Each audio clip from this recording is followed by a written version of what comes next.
Welcome to Oklahoma Gardening. This week we learn about bats in the home garden. David Hillock has the late-blooming Oklahoma-proven perennial. We visit the OSU student farm as they bring in a sweet harvest. And finally, we are taking you behind the scenes of filming as we start planting bulbs for next spring. Underwriting assistance for our program is provided by the Oklahoma Department of Agriculture, Food, and Forestry, helping to keep Oklahoma green and growing. Oklahoma Gardening is also a proud partner with Shape Your Future, a program of the Tobacco Settlement Endowment Trust. Shape Your Future provides resources for Oklahomans to make the healthy choice the easy choice. Oklahoma Gardening's 50th anniversary. I love sharing with you guys the cool things that plants can do. People in Oklahoma love their gardens. I feel like this is the people's show. We all know we're working towards the common goal, and that's to produce the best quality television and information for our audience. It's been a while since we've talked about bats here in Oklahoma, and joining me is Mark Turner. And Mark, thank you so much for sharing a little bit today with us. So you're in the Natural Resource Ecology and Management Department, so bats are in your wheelhouse, right? Absolutely, yeah. So what are some of the basics that we need to know about bats? Yeah, so bats are really interesting animals. They're actually flying mammals, so they're obviously different from birds. So they're really unique in that way. Oklahoma's actually got over 20 species of bats, and most all of those are predominantly insect-eating bats. In fact, bats can eat over 600 insects in an hour. Oh, wow. And so obviously if you like sitting out in the garden and sitting out during the summertime, that's a huge thing if you've got many mosquitoes in your yard. And they're fun to watch too. Absolutely, they're really fun to watch. They used this thing called echolocation to feed, so that's kind of like sonar. They can detect insects in that way. So it's nice for sitting out in the garden. It's also nice in terms of agricultural production. They actually contribute about $3.7 billion worth of insect control annually. Wow. So whether you like just sitting outside and not getting eaten up by mosquitoes, or you like having good agricultural production, they contribute a lot. Okay, and we need to get rid of that myth, right? None of these bats are going to attack you. That's right, yeah. There's a lot of association of bats with them attacking you or them having rabies. Certainly we don't like picking up bats, but right. you know, as long Any as you're wild animal. Exactly, it's the same as if you had any sort of wild animal or even a stray dog or a cat. So if you leave them alone, let them do their job. They're really fun to watch. You know, I love sitting out in the evening and watching bats fluttering around in the air while they're feeding. So yeah, they contribute a lot. And they're all across our state, different species, right? That's correct. That's correct. So tell us a little bit, if we're wanting to kind of invite them into our garden a little bit more, how do we do that? Yeah, so there's been several things that have hurt several bat species populations. Things like destruction and closing up of caves. In some places, there's not enough dead standing trees that bats will use to raise their young during the summertime. And so some of the things that we can think about doing, obviously, again, bats eat insects, so we can think about maybe reducing insecticide use. Also just encouraging native plants. Native plants tend to have more insects that use them, so that's going to be beneficial for bats. But then one other thing that we can think about doing would be putting up bat boxes. Okay. That's kind of an easy thing for a lot of homeowners to do, and certainly, you know, if you have dead standing trees on parts of your property that are maybe a little ways away from your house, you could leave those standing as well. But in closer to your house, obviously, you might not want that. And so bat boxes offer a good opportunity to provide areas for bats to roost without having a dead tree there right next to your house. Different styles of bat boxes. What in particular should we be looking for? That's right. So typically, the bigger the better. Okay. If you have bigger bat boxes, they tend to retain temperature, moderate temperature better. So bats are really sensitive to both being too cold as well as being too hot. Obviously here in Oklahoma, we tend to deal more with them being a little bit too hot, so we like light colored boxes, but relatively large boxes are good. It's also not a bad idea to put a few up, maybe some that are facing more to the north to stay cooler, with others facing more to the south to stay a little bit warmer. The other thing to think about is placement, you know, potentially putting them out maybe 20 to 30 feet away from any trees. Obviously, some birds of prey can live in those trees and they might prey on the bats, so you want to give them a little bit of space from that. You also want to put them about 10 to 20 feet up off the ground, because that allows the bats, when they drop out of there, to be able to fly out easily. Okay. You can put them on structures, but the best thing to do is to put it on a post out in your yard. Because they kind of just fall out of the nest. That's right. Yeah, yeah. They got to have at least 10 feet, if not a little bit more, when they're pitching down to be able to get up and moving. Okay, so I would imagine you wouldn't want a lot of vegetation cover underneath that post or That's anything right. too. That's right. You want it relatively low growth, and yeah, that's a good easy option for folks that are wanting bats to use their property, but maybe don't want them either in their attic or somewhere else that they're going to be negative. Gotcha. Okay, so no, I mean the insects are their food in most cases, a lot of cases, Yep. and so there's nothing we can do other than putting up a house to sort of bait them in, right? Is that? That's right. Yeah, like I said, I mean the native plants are going to help, but really, putting up the house, there are bats. Again, different species all across Oklahoma, and for most folks, you're going to see bats in and around your property, and if you put up a house in a good spot, maybe they'll choose to use it, and you can have that roost on your property. Well, I know a lot of people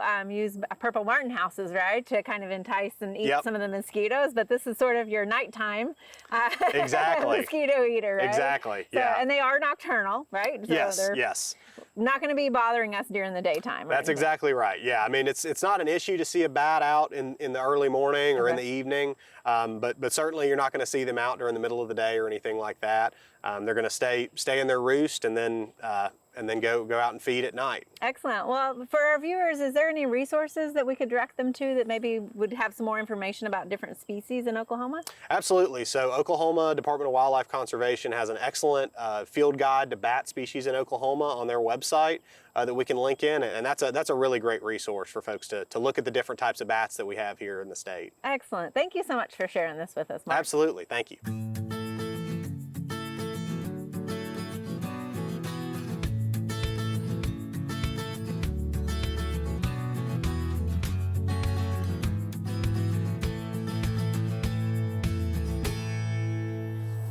Every year we like to offer garden gift ideas for Christmas, and this year's #1 gift idea for gardeners is the Oklahoma Gardening Eskimo Joe's t-shirt. Make sure you get one before the season ends.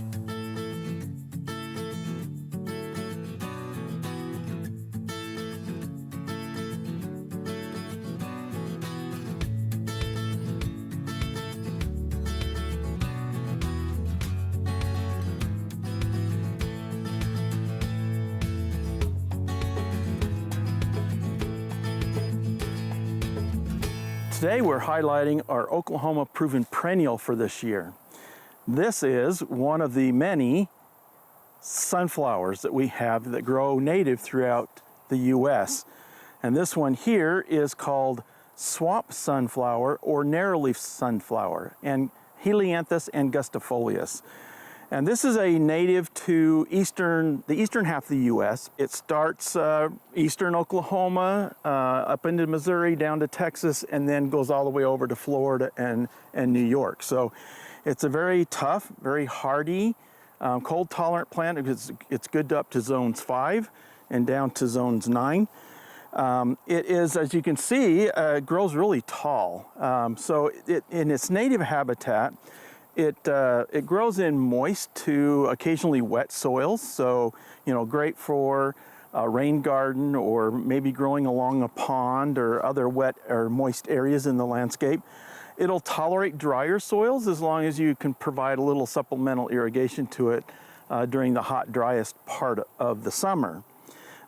Under good irrigation and good conditions, it can get, like this one here, 6 to 8 foot high.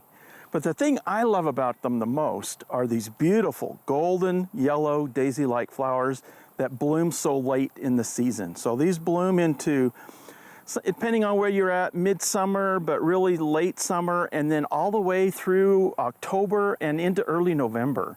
I've had some of these in my yard, and they still bloom like crazy. They're just gorgeous in the late fall, like around Halloween even, they're still blooming. So it's a really great plant. The leaves, as you can see, are very thin, almost needle-like, and they're also really rough, kind of feel like sandpaper. I really like this plant because it's a native and because it puts on such a nice show late in the season. Now this one here, you see we've already got a couple planted, and we're going to go ahead and put this one in the ground. It's a good sized plant, it's got a good root system on it. We dug a hole that's no deeper than the plant, the root ball itself. It does have some roots that were circling around inside the pot. We're going to pull some of those out, tease them a little bit so that they will grow vertically, horizontally out away from the root ball. If you don't do that, if it's a really root-bound plant, then there's a good chance that those roots will just kind of stay in that little ball and won't grow much out into the soil. So that's about right there. So we're going to go ahead and backfill. Got some nice loose soil here. Like I say, it'll tolerate some wet feet. So we kind of have it at a lower portion of the garden where hopefully we'll get some nice moisture that comes off the hillside here and keep it nice and happy. So this is a fantastic pollinator plant. Being a native, it's a great source for pollinators. The seed provide food for songbirds and small mammals. So this is an excellent plant. Again, the Helianthus angustifolius, swamp sunflower or narrow leaf sunflower, give it a try. I think you'll love it.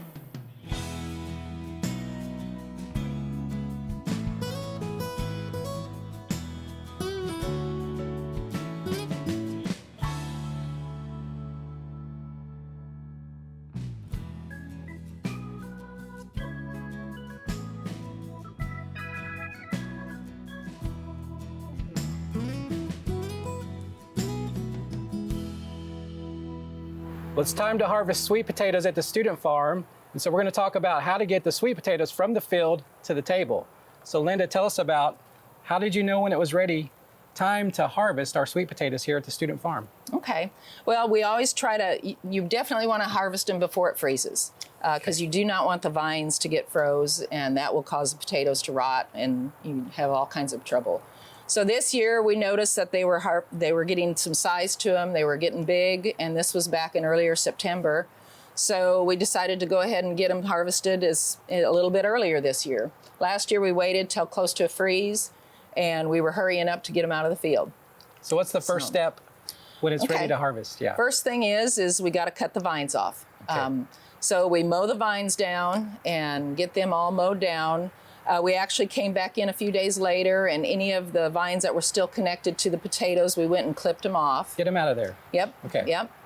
And so we let them kind of dry out and dry down, quit the irrigation on them. So you're cutting those vines, but you're not immediately harvesting. You're going to let them sit in the field for a minute. Okay. Yeah, that will help toughen up the skin, which is really good for when we take the potato digger in.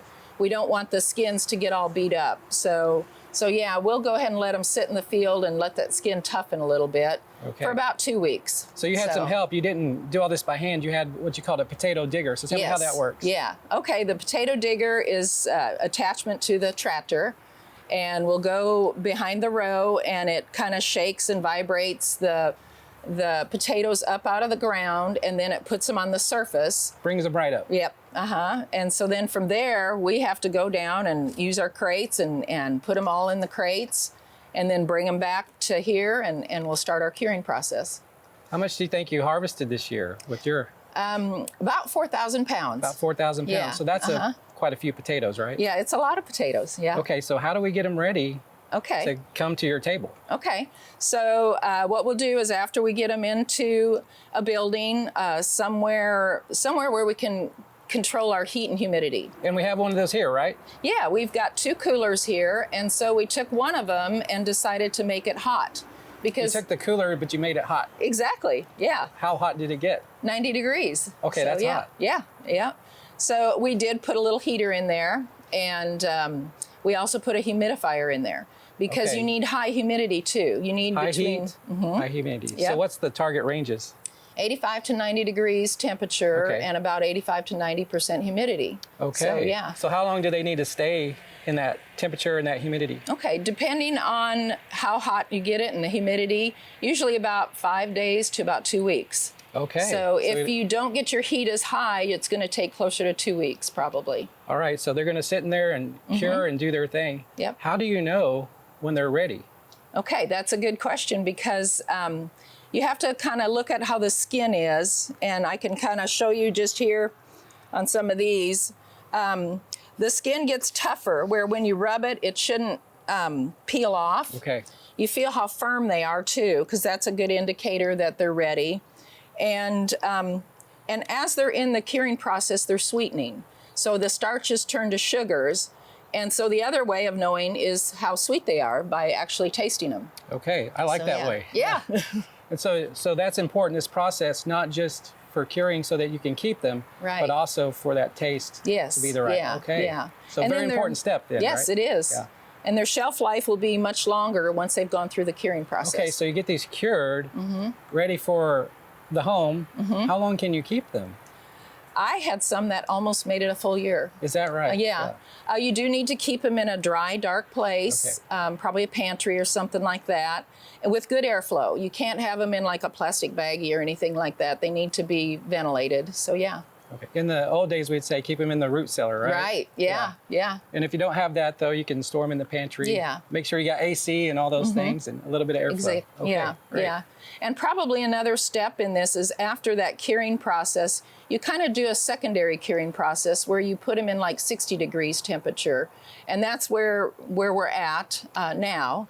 So you're holding them at that 60 degrees right now. Yeah. And you can do that for about 6 to 8 weeks. And then that even continues the sugars to keep building. So Sure. yeah. And then they're ready to enjoy at home. Exactly. Yeah. All right. Well, thank you, Linda. Okay. You're welcome.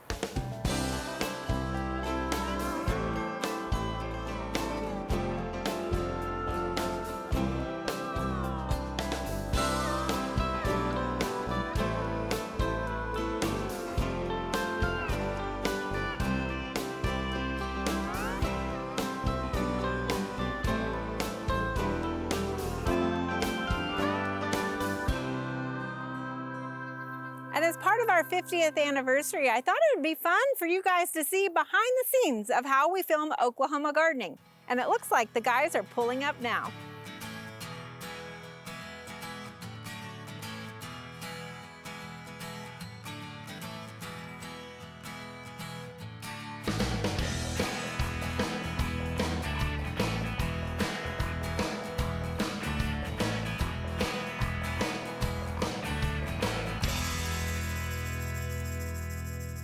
So it is fall season, believe it or not. I know it still feels pretty warm, which means we're gonna have a little bit more time to get our fall bulbs into the ground.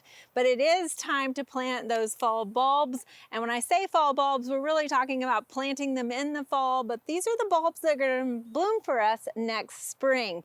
And I always think it's really nice, go ahead and put the investment in now, and it's gonna be a very pleasant surprise when they come back in the spring. You can get spring bulbs that bloom throughout the season. So there's some, such as the crocus and grape hyacinths, that are going to be the first to arrive on the scene, and then daffodils often will bloom in the snow, and sometimes your tulips are going to be a little bit later. And there's a lot of other bulbs that you can plant as well. And we've got some other bulbs that we've got here that we're going to plant and to kind of push the limits maybe a little bit here in Oklahoma with some of these. And one of those that I'm going to do here along this trellis, because they get so big, are these crown imperial fritillaries. So you can see how large this bulb is. We've got a couple of different ones. What I really like about these is they sort of have like this pineapple look to them when they're blooming, because they just have this crown of flowers that sort of fall down, but then some nice foliage. In fact, one of them that we have is also a variegated foliage.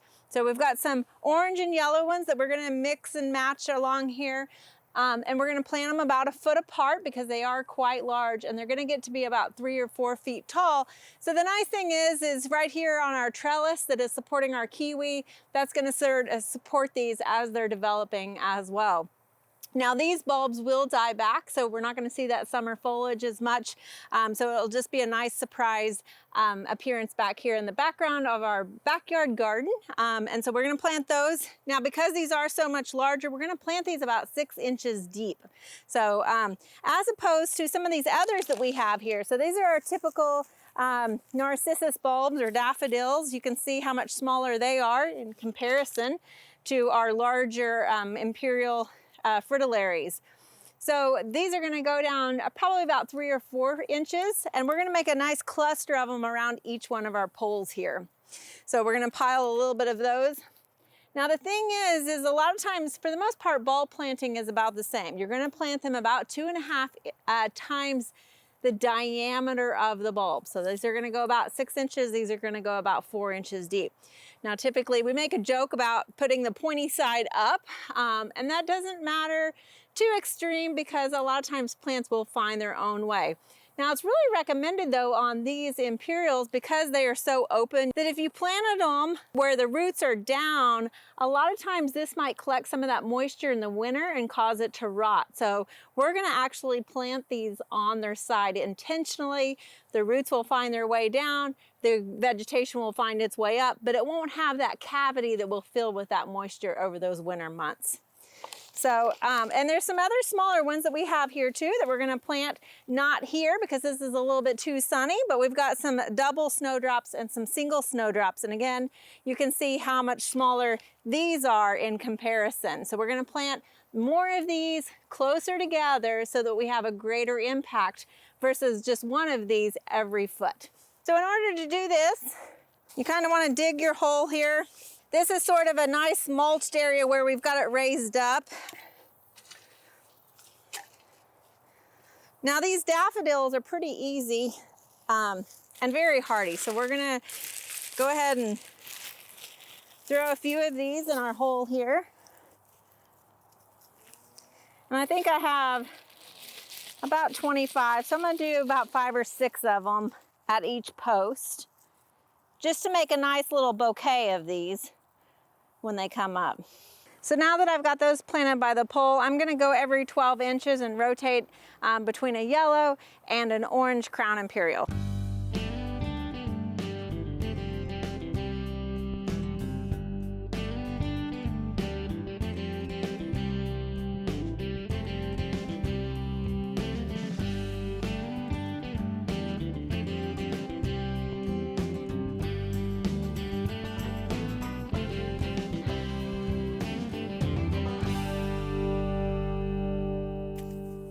So now that we have all of our bulbs nice and planted at their appropriate depth, it really is just a matter of sitting back and waiting for them to arrive for us in the spring. And you'll be thankful that you did this time of year, because it's always a pleasant surprise when they do arrive. Now, they do need that chilling period through those winter months in order to initiate that vegetation and flowering. So don't worry that they're gonna not survive in those cold temperatures, because they actually need that. So at this point, we just let them do their thing, enjoy their rest through the winter months, and they're actually gonna start growing those roots, and soon you'll have flowers in your garden again. And cut. Was that good? Yep, right on. Now it's time to shoot some B-roll.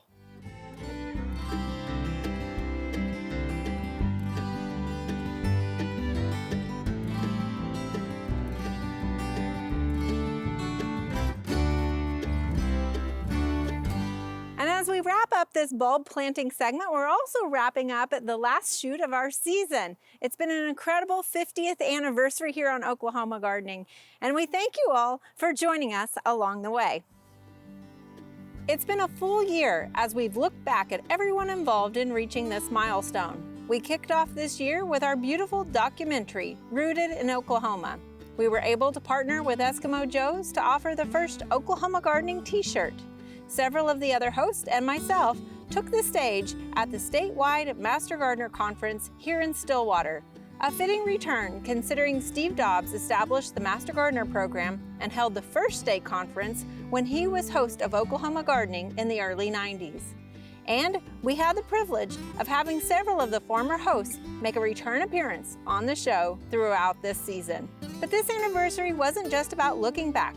We also wanted to highlight the future of horticulture, which is why I was so excited about our youth gardening contest we held this summer. It was refreshing to travel the state and visit with young people who are out enjoying the gardening world, whether it was selling cut flowers or native plants at their neighborhood corner or completing their first landscape project. I'm excited about the young people who will be coming into the horticulture world. And while plants will always be at the center of this industry, We also had the opportunity to look at some of the future technologies as we traveled to the Cultivate Show in Columbus, Ohio. To finish out our year, you're going to notice that the best of Oklahoma gardening shows are going to look a little bit different. Instead of replaying some of the segments we aired this season, we're going to be showing best of some of our former hosts. We think this is a fun way to conclude what's been an eventful year. As we head into our planting season, we hope that you're able to also reflect upon your garden and celebrate some milestones as well. From all of us here at Oklahoma Gardening, we thank you for joining us this season.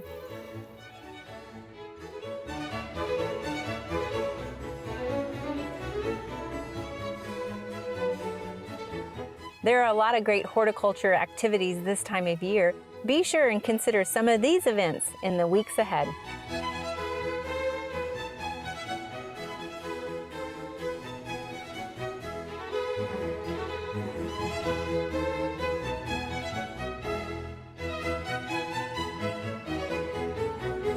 Don't miss your chance next week to see our documentary, Rooted in Oklahoma, 50 Years of Oklahoma Gardening.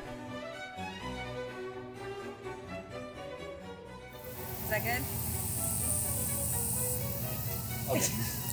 Oh my gosh. All right, here it is. You need to be getting I just keep walking like this. closer each time, so you're doing the exact same.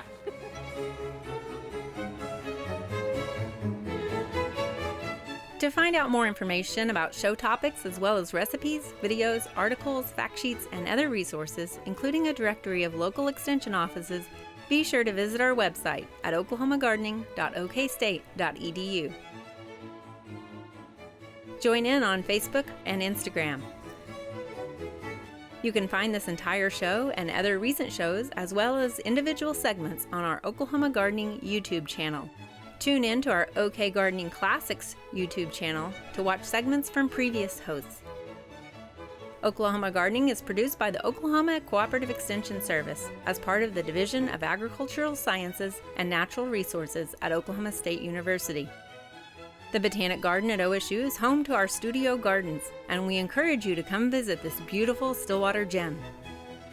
We would like to thank our generous underwriters, the Oklahoma Department of Agriculture, Food, and Forestry, and Shape Your Future, a program of the Tobacco Settlement Endowment Trust.